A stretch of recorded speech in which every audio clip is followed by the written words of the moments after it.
A partir do verso 1 diz assim, Josué capítulo de número 2, verso 1.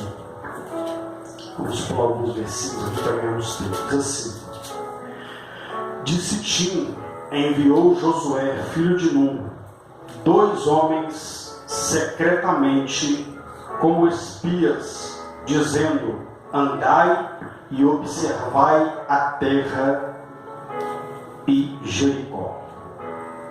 Foram, pois, e entraram na casa de uma mulher prostituta, cujo nome era Raabe, e pousaram ali. Então se deu notícia ao rei de Jericó, dizendo, eis que esta noite vieram aqui uns homens dos filhos de Israel para espiar a terra.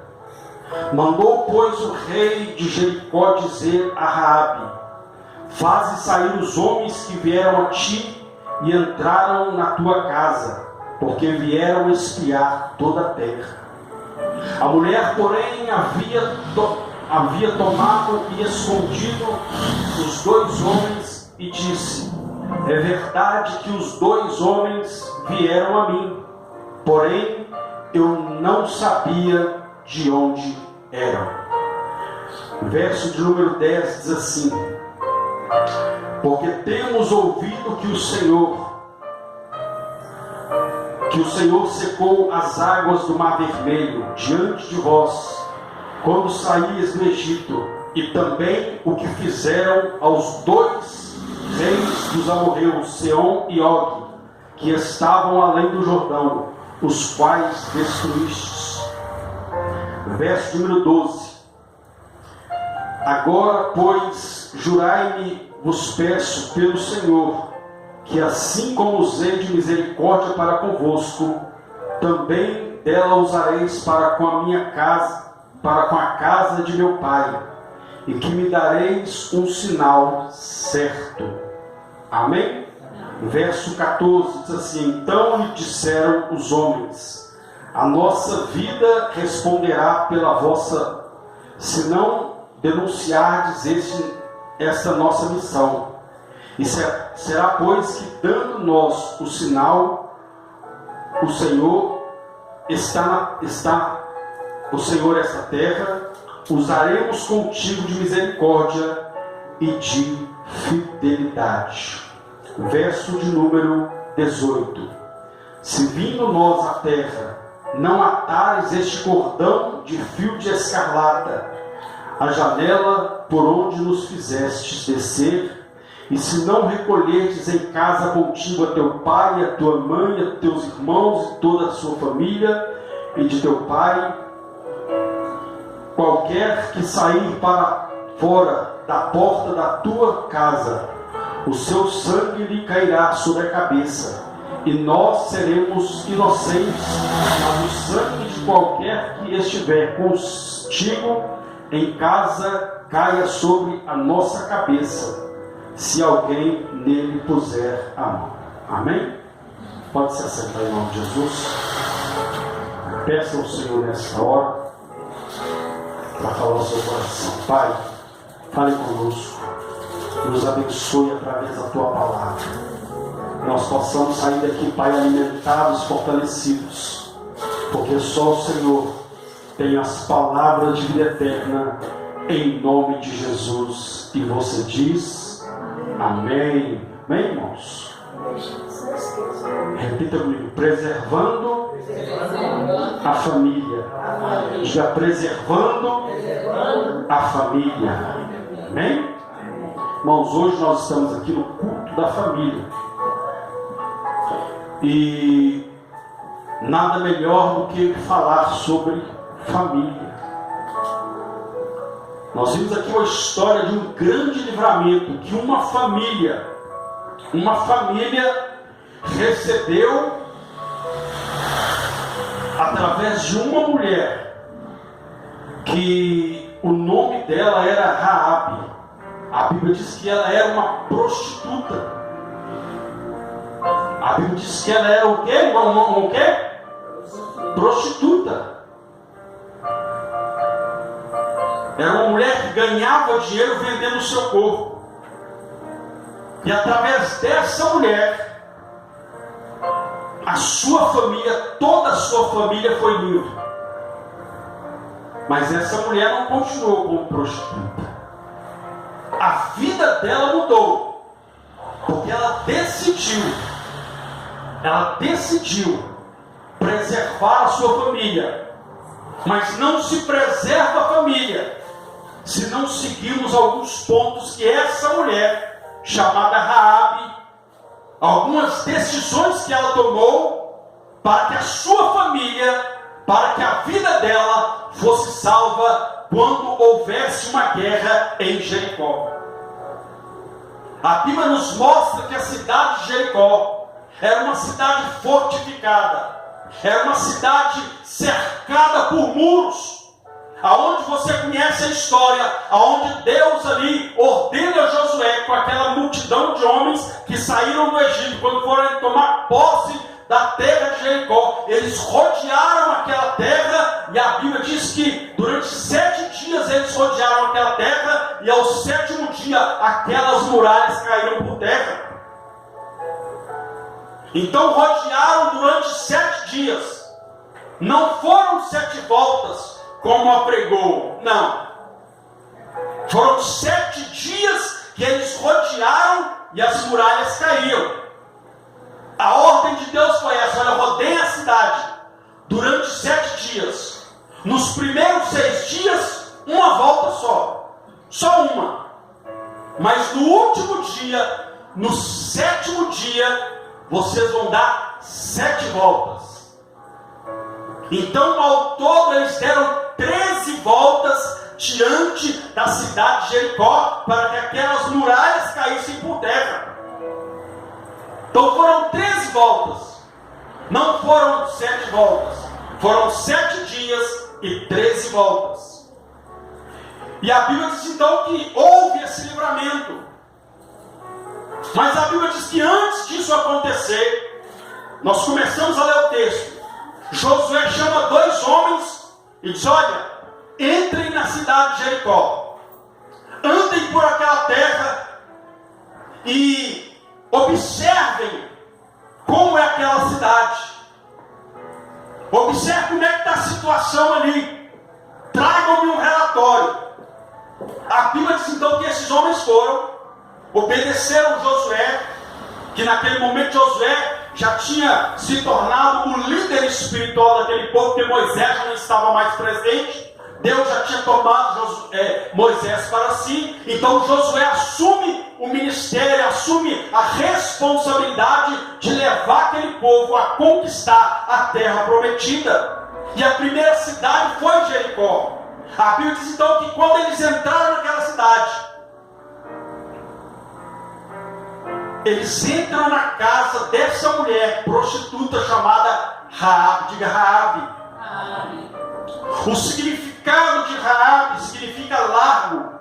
Traduzindo, o significado era insolente. Insolente o nome dela. Mas não apenas esse significado.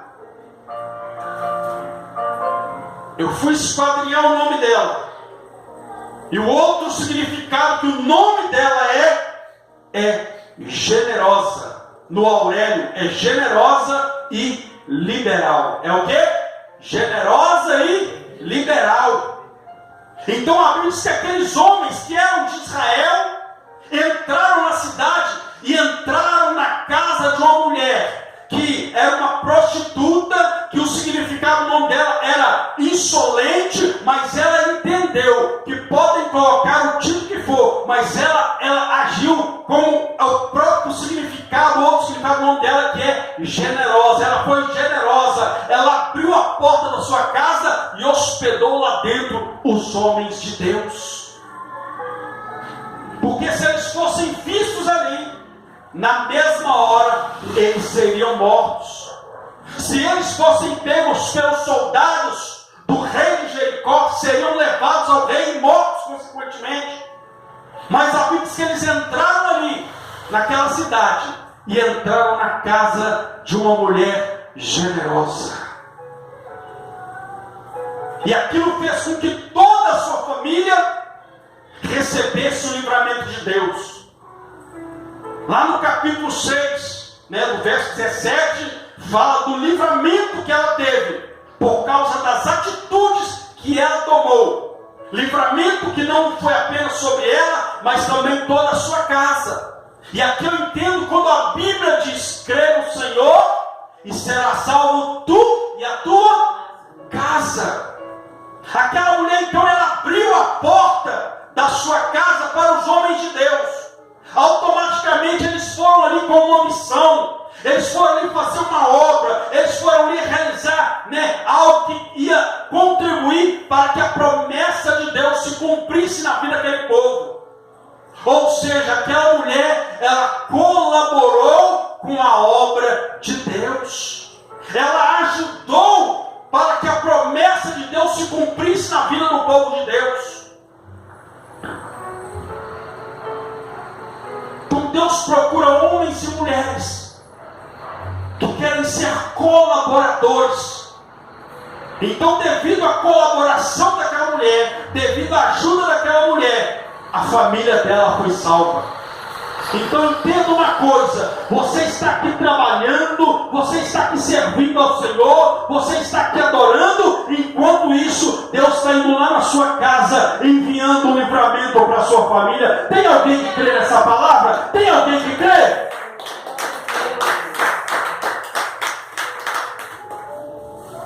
Ela foi esse instrumento, e nessa noite você está aqui como instrumento de Deus.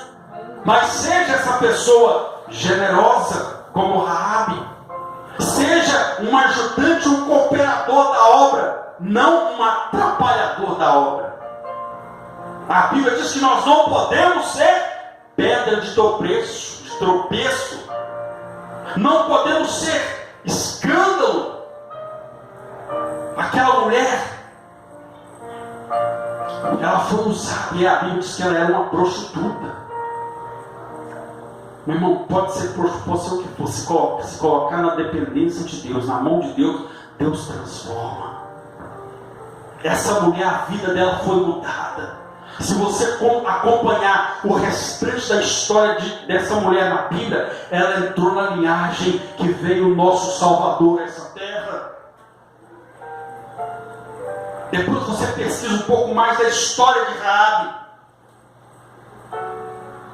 A Bíblia diz então que essa mulher primeiro ela acuiu para que a missão seja concretizada. Ela ajudou na obra de Deus.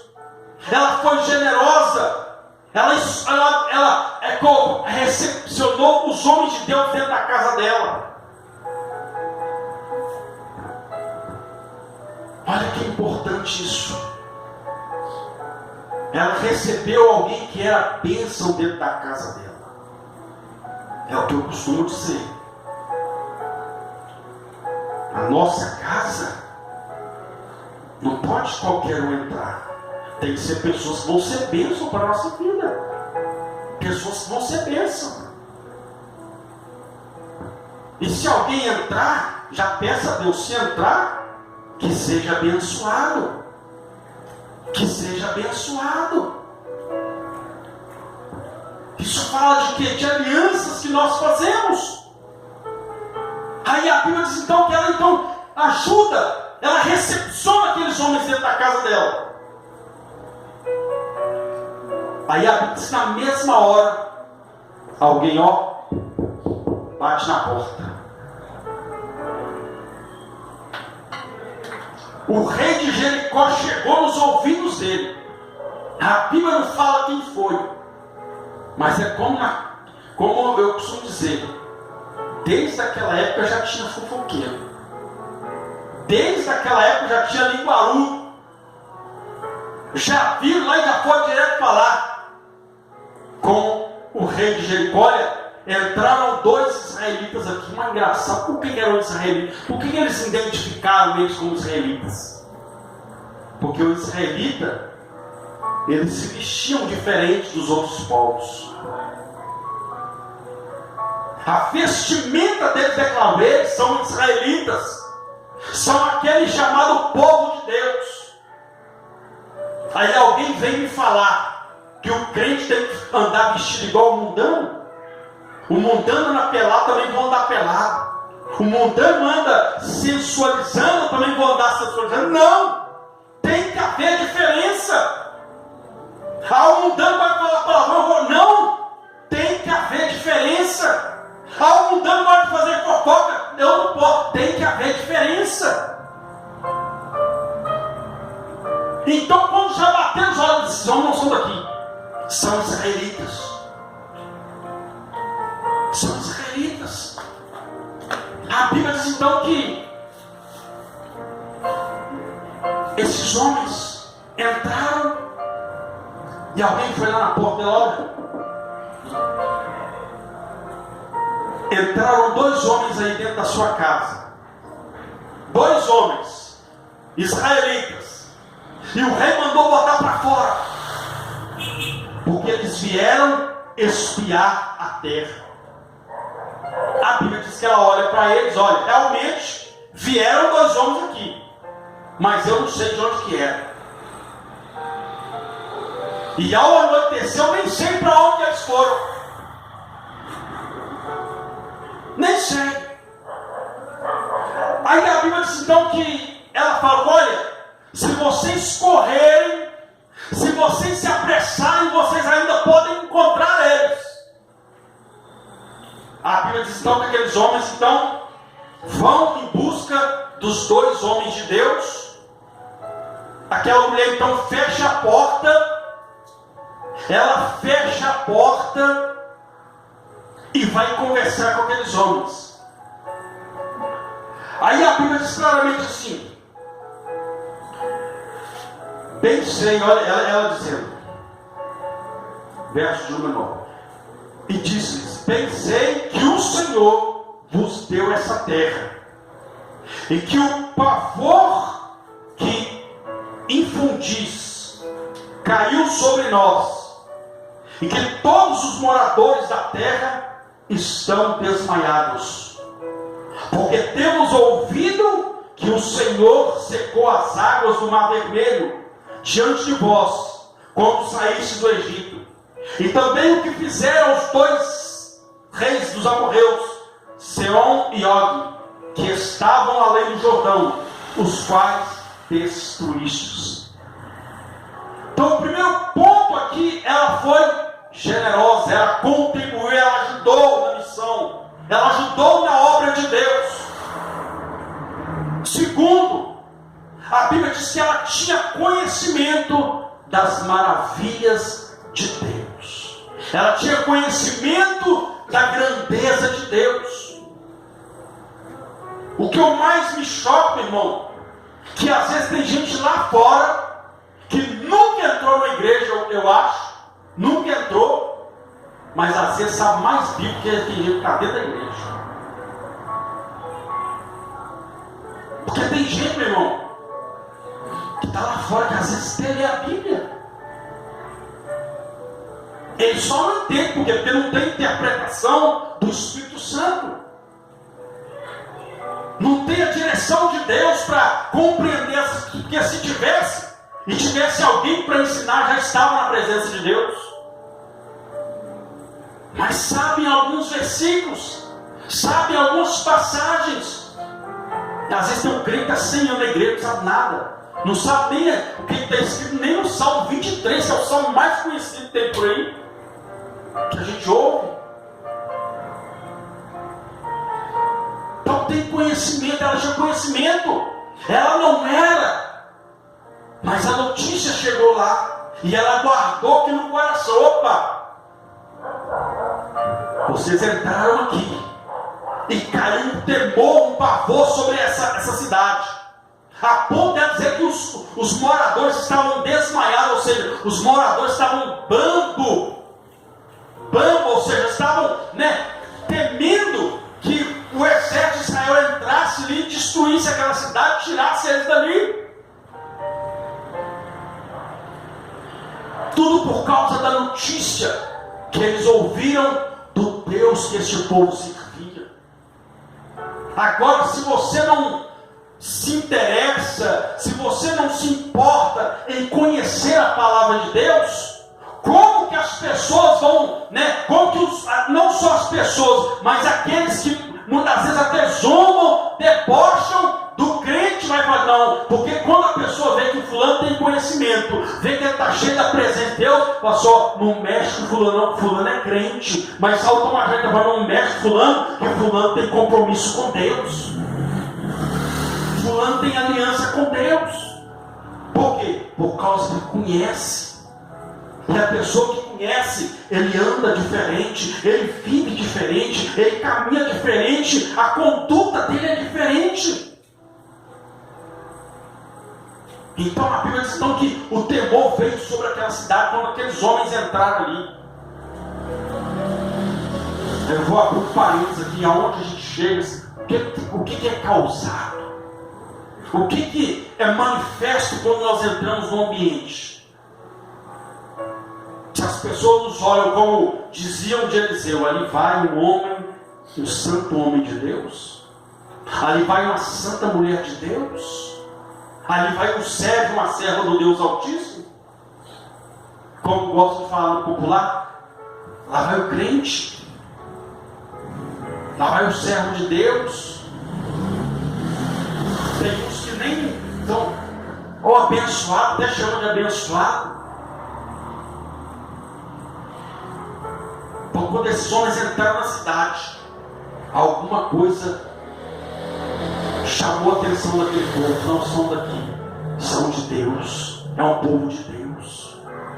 Aí a Bíblia diz então que aquela mulher vai então e mostra: olha, vocês entraram aqui porque nós ouvimos falar das maravilhas que Deus havia feito, a ponto de fechar o mar, e abrir o mar e fechar o mar, e de destruir os reis dos amorreus. Ouvimos falar da grandeza desse Deus que vocês servem, e isso trouxe espanto sobre essa cidade, porque vocês vieram espiar a terra e eles sabem que é uma promessa de Deus para vocês.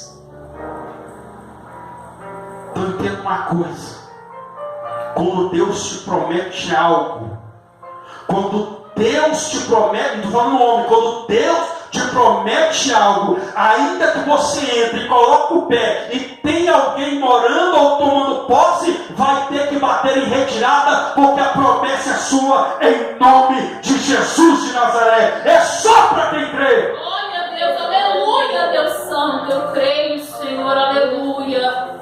Deus poderoso, aleluia. Se é promessa de Deus, meu irmão, fica tranquilo. Queriam destruir esses homens, queriam massacrar os mais, meu irmão. Quem está debaixo da proteção e da promessa de Deus, o inimigo não tem poder para tocar. Não tem. Aquela mulher foi usada como instrumento de proteção de Deus para aqueles homens. Tudo isso para que a promessa se cumprisse. A Bíblia diz então que aquela mulher então, ela tinha conhecimento, e nem era do povo de Deus, mas já guardava a palavra de Deus no coração. Já guardava. E isso fez com que a família dela, ela e a família dela, fosse salva. E ela não só guardou, mas ela creu. Se esse Deus fez isso com o mar e tirou esse povo da escravidão, se esse Deus deu vitória para esse povo diante de 2 reis, e aqui é só um, então vai ser mais um na lista desse Deus Todo-Poderoso. Era o pensamento dela, era a crença dela. Não era do povo de Deus, ainda não era, mas entrou para o povo de Deus. Aí você tem que entender uma coisa, irmão. Entenda uma coisa. Você pode estar aqui hoje, aí você, não, fulano da minha casa podia estar aqui. Faça como essa mulher. Creia na palavra. Creia na palavra, que Deus vai de encontro e vai salvar e vai resgatar aqueles que são seus. Aí a Bíblia diz então que ela creu. Primeiro ela ajudou, ela contribuiu, ela ajudou com a obra de Deus. Segundo, ela guardou a palavra. Em terceiro, olha o que a Bíblia diz, verso número 12: agora, pois, jurai-me, vos peço pelo Senhor, que assim como usei de misericórdia para convosco, também dela usareis para com a casa de meu Pai, e que me deis um sinal certo. A Bíblia diz que aquela mulher, entenda isso, ela reivindicou a lei da semeadura. O que diz a lei da semeadura? Tudo que eu planto, ela falou, assim como eu usei de misericórdia com vocês, eu peço, e eu quero que vocês jurem diante do Deus de vocês, diante do Senhor, que vocês também usem de misericórdia para comigo. Ela reivindicou a lei da semeadura para que o livramento viesse sobre a sua casa.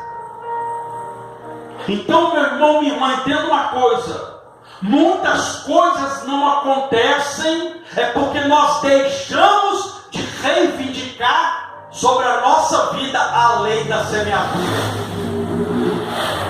E quando eu falo, não só em questão ao preço de oração que você paga pela sua casa, pela sua família, não só essa lei dessa semeadura na oração, mas também, meu irmão, em tudo que você faz.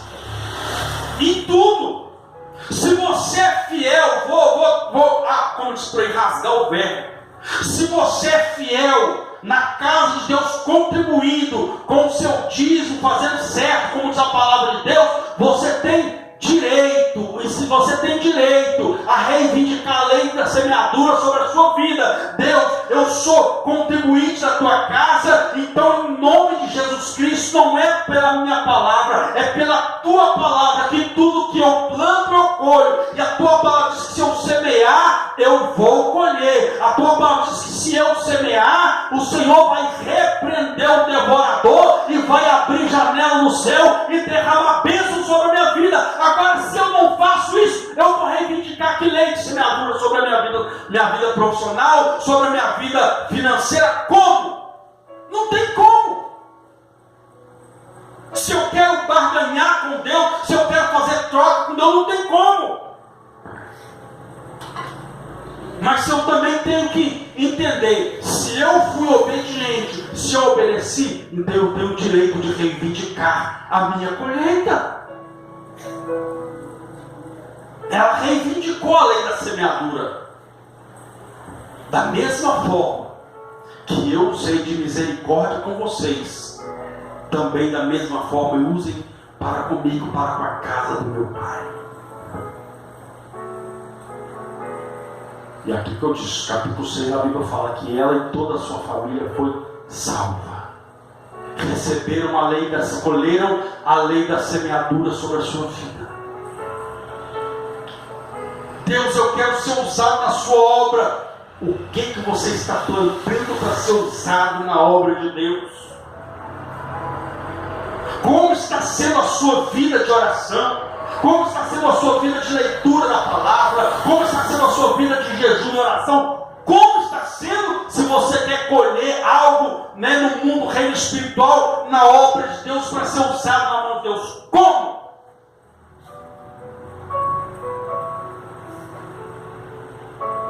Tudo que eu planto, eu colho. Então tudo, meu irmão, a nossa vida, ela é uma plantação. A nossa vida é uma plantação. Tudo que eu plantar, eu vou colher. Seja de bom ou seja de ruim. Então não queira reivindicar algo se você não está plantando nada. Ou se você está